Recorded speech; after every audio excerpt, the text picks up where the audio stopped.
So if you want to get past memorizing licks and trying to squeeze them into your solos, let's take a look at how we can get a lot more out of a lot less and develop your own voice and develop your own vocabulary at the same time. So here's the first example.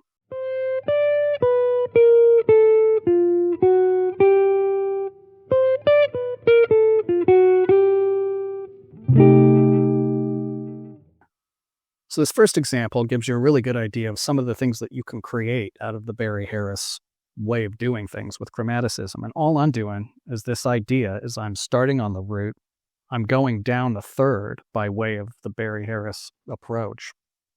Then I'm dropping down a third and going up a second using the Barry Harris approach. So you can mix and match some of these ideas to create your own vocabulary, and that's what this first example is. At least for now, let's assume that all these variations and the first example are being played over a C minor 6 chord.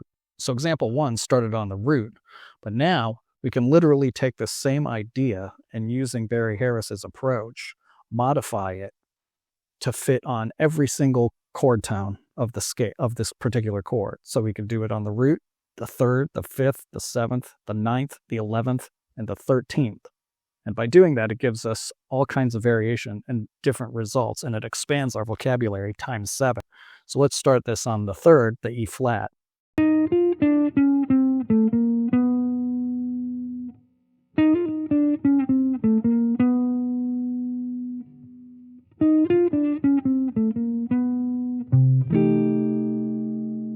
Now let's try it on the 5th.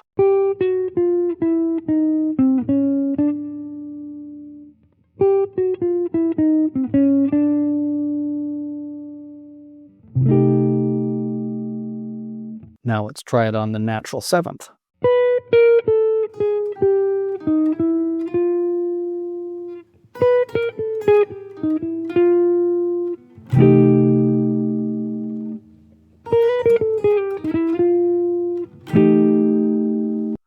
Now let's try it on the 9th.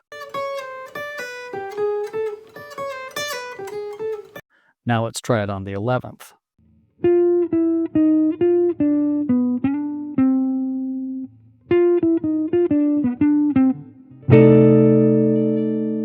Now let's do it finally on the 13th of that C minor 6.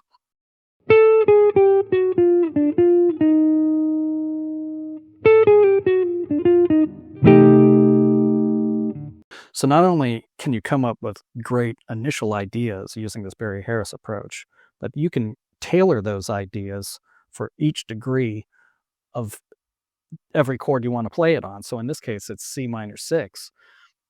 But if you know your harmony, you can play it on every chord that's also built on the melodic minor scale. So you can do it on D7 sus4, flat 9, sharp 9. You can play it on E flat major 7, sharp 5. You can play it on F7, sharp 11. You can play it on all of these on G7 flat 13. You can play all of these on the 2 chord, A minor 7. And you can play them on a fully altered dominant chord on that B fully altered.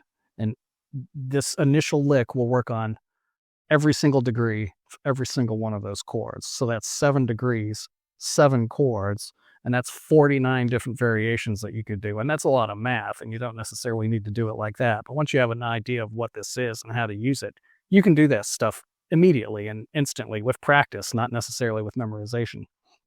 So one idea, a little bit of practice, that expands everything. And then you can jump into another idea. And by the time you get a handful of these down, your vocabulary is going to be huge. So check out the original video. If you want to take a deep dive into this, check out my book, Chromatic Approach to Melodic Development. And I'll see you in more videos coming up about this stuff.